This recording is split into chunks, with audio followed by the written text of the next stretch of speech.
Radvilas.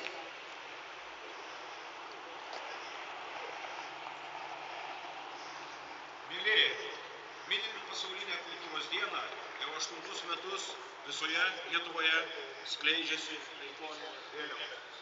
Kultūra žmonės suvienija, suburia taikiam bendravimui, be susipriešinimo, ambicijų, negatyvaus nusiteikimo, be sienų.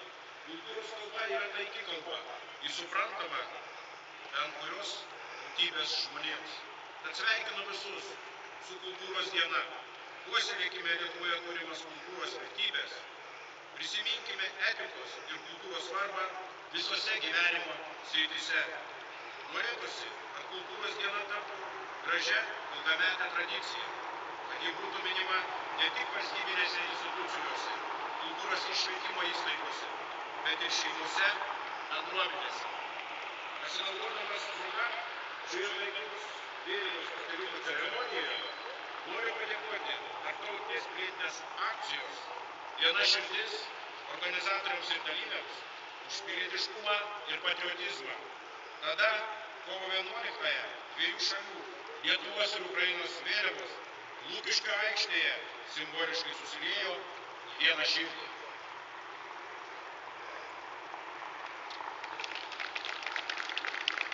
Leiskite paskelbti Lietuvos Respublikos Seimo pirmininkės Loretos Graužinienės padėkų įteikimą. Padėkas įteiks Seimo pirmininko pavaduotojas Vydas Gedvilas.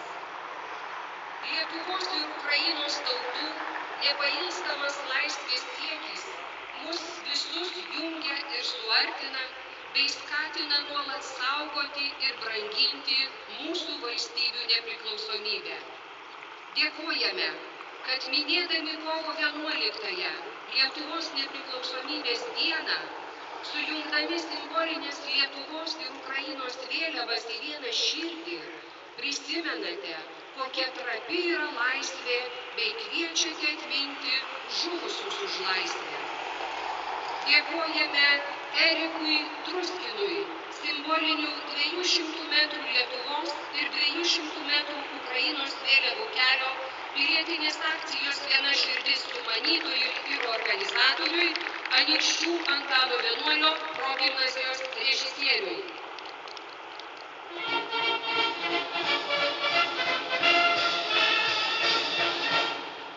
Dėkojame Irenai Andriukaitienei, simbolinių Lietuvos ir Ukrainos vėliavų kelio pilietinės akcijos Viena širdis organizatoriai, kovo 11-osios nepriklausomybės akto signatariai, Anykščių Antano Vienuolio progimnazijos direktoriai ir visai Anykščių Antano Vienuolio progimnazijai.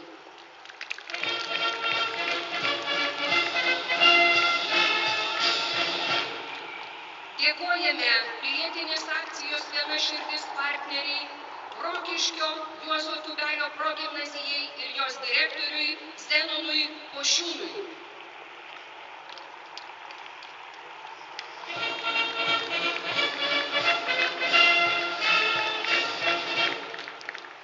Dėkojame pilietinės akcijos Viena širdis partneriui, Vilniaus lietuvių namams ir jų direktoriui Gintautui Rudzinskui.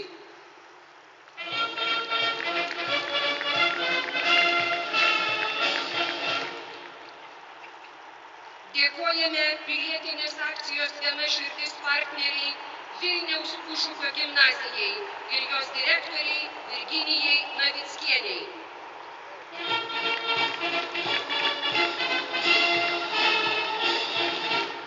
Dėkojame pilietinės akcijos Viena širdis partneriai Kupiškio Povilo Matulionio progimnazijai ir jos direktoriui Rimvydui Latviui.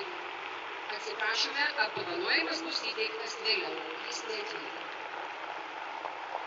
Nuoširdžiausi mūsų visų susirinkusių į taikos vėliavos pakėlimo ceremoniją sveikinimai jums, pilietinės akcijos Viena širdis organizatoriams ir dalyviams. Kalbės Taikos vėliavos komiteto pirmininkė, Tarptautinio taikos vėliavos komiteto prie Jungtinių tautų koordinatorė Lietuvoje